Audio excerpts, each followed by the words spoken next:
ছোট্ট চুলা বানিয়ে কি যে ঝামেলায় পড়েছি, এটার জন্য আবার আলাদা করে কাটো, বাটো, বাবারে বাবা রান্না করো। উফ! এই যে শেষ পর্যন্ত গরুর মাংস রান্না করেই ফেললাম। চলো তাহলে তোমাদের সাথে রেসিপিটা শেয়ার করি।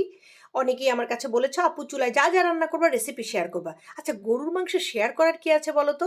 তারপরে চলো রেসিপি শেয়ার করে দিচ্ছি। কত কষ্ট করে এই চুলার জন্য আমি রান্না করলাম। উফ!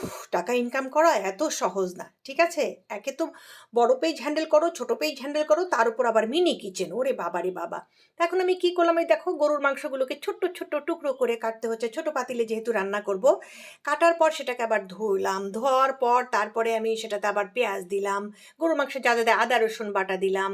তারপরে এর মধ্যে দিলাম জিরা, ধনিয়া, হলুদের গুঁড়া, মরিচের গুঁড়া, গরম মসলার গুঁড়া। তারপরে আমি এখানে আস্ত গরম মসলাও অল্প একটু দিয়ে দিয়েছি।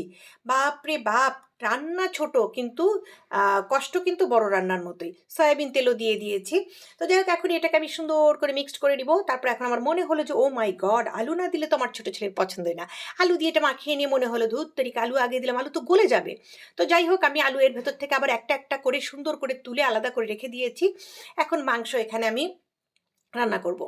তো চুলার আগুন ধরানোর জন্য আবার বাইরে ঝামেলা হয় দেখে আমি এটাকে গ্যাসের চুলার পাশে নিয়ে এসে সুন্দর করে লাকড়ি দিয়ে আগুনটা ধরিয়ে নিলাম। ঠিক আছে? এখন আমি মাংসটাকে রান্না করব। ব্যাস মাংস তুলে দিয়েছি।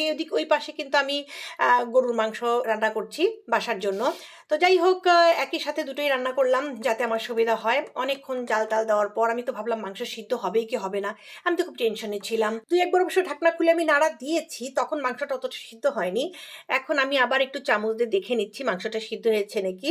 হ্যাঁ, মোটামুটি সিদ্ধ হয়ে গেছে। তো এর ভেতরে আমি বললাম না আলুগুলো তুলে রেখেছিলাম, সেই আলুগুলো এখন আমি আবার দিয়ে দিলাম। দিয়ে এখন আমি আলুগুলোকে কষিয়ে নিব। এক্সট্রা ঝোল আমি দিয়ে দিয়েছি। আসলে এত কিছু সিন নেওয়া আমার জন্য কঠিন। ২-৩ টা ফোনে আমি ভিডিও করতেছি। মাথার ভেতর থেকে সবকিছু উড়ে টুড়ে যায় আরকি। তো এই যে হয়ে গেছে আমার গরুর মাংস। ওহ মাই গড! এখন আমি ছোট্ট আরেকটা চুলা আছে সেটাতে রুটি বা ভাত যাই হোক একটা কিছু করব। করে তোমাদের সাথে তো পরবর্তীতে ভিডিওতে শেয়ার করবই। তো কেমন হলো আমার মিনি চুলায় রান্না একটু কমেন্টে অবশ্যই জানাবা। তোমাদের কি খেতে ইচ্ছে করছে? ওহ মাই গড!